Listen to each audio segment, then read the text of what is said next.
આપના ચરણોમાં વંદન કરી પરમ પૂજ્ય સતીશભાઈ ભુવાજી માલિકને વિનંતી કરું છું કે બધાની માના દર્શન કરવાની ઈચ્છા છે તો આપ પાટે પધારો એવી આપના ચરણોમાં વંદના સાથે જોરદાર તાળીઓ સાથે માં ચહેરો દેખા કરીએ.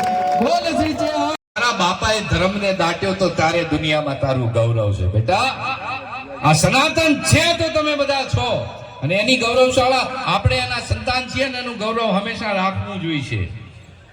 અંધશ્રદ્ધા અને બલિઓથી તો દૂર જ છે આપ જાણો છો અને કોઈ પણ પ્રકારની બલિ આપવાથી તેઓ દૂર રહ્યા છે. હંમેશા એમને એમ કહ્યું છે કે જીવનની અંદર કોકને સુખી કરવા માટેના પ્રયત્ન કરતા રહેજો.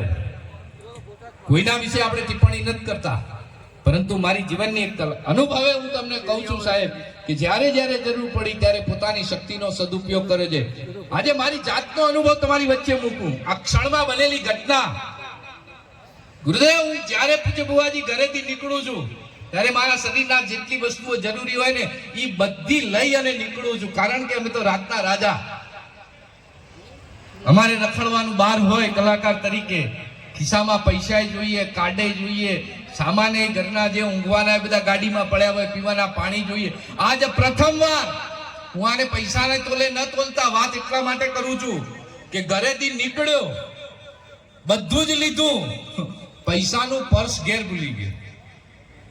પૈસાનું પર્સ હું ઘેર ભૂલી ગયો. પૈસા અગત્યના છે જ નહીં, પરંતુ માએ જિંદગીમાં મને પહેલી વાર એમ કીધું, બેટા ખાલી થઈને આવજે, ભરવાની જવાબદારી મારી છે. જેવી તમે જીવનના ખાલીપાને લઈને એના ચરણોમાં આવશો ને ત્યારે જીવનના દુઃખોને દૂર કરી અને સુખ ભરપૂર કરવાની તાકાત આ જગતજનનીની છે સાહેબ. પણ જીવનના ખાલીપાને લઈને આવજો. હું આ છું, હું મોટો માણસ છું, હું આ પદ ઉપર છું, મારું નામ છે, મારી પાસે આટલા બધા પૈસા છે, ત્યાં બધું કશું જ ત્યાં નથી. ત્યાં ફક્ત જીવન લઈને આવશો ને એને ભરપૂર કરવાની જવાબદારી જગદંબાની છે. અને જ્યારે એવા પરમ પૂજ્ય સતીશ ભુવાજી માલિક માં ચેહરના ઉપાસક આજે માં ઊંઝાના ધામમાં છે. મેં કહ્યું કે કૈલાસ પછીની જો કોઈ પવિત્ર ભૂમિ હોય તો ઊંઝા છે.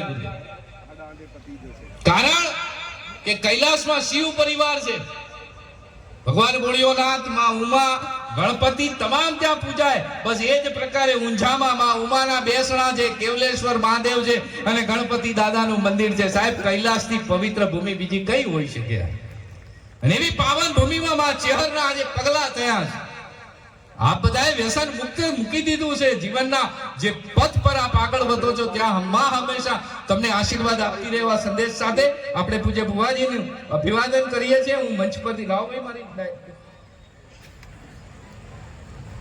આ કાગળ નહીં હોય તો પરીક્ષામાં ફેલ થાય.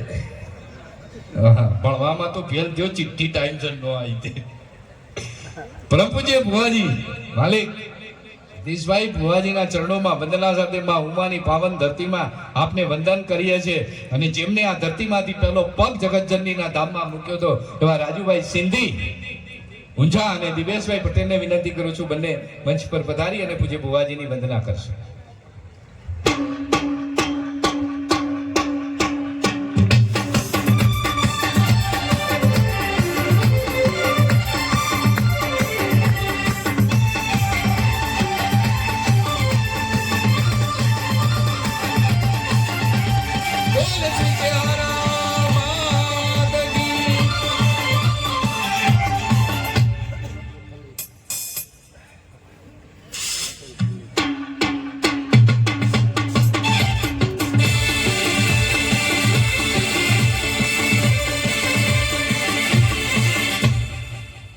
આદરણીય લક્ષચંડી યજ્ઞ જે પાવન ભૂમિમાં યોજાયો હોય અને વિશેષ કરી બહુમુખ પાટીદાર વિશ્વ આખામાં ઓળખ ધરાવતો એવી પાવન ભૂમિ ઊંઝા ઉમિયા માતાજી દેવસ્થાન ટ્રસ્ટના અમારા આદરણીય મંત્રી નેતાજીનું ગુલામનું નામ શ્રી દિલીપભાઈ પટેલ સાહેબનું અભિવાદન કરવા માટે કમલભાઈ સિંધીને વિનંતી કરું છું.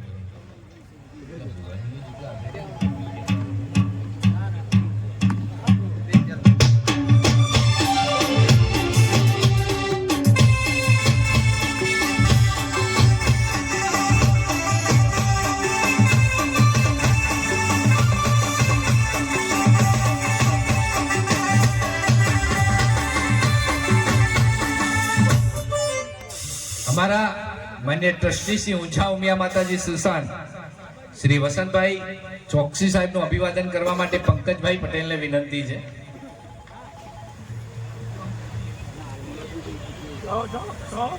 છે પંકજભાઈ, નહીં તો રાજ પટેલ આવી જાય.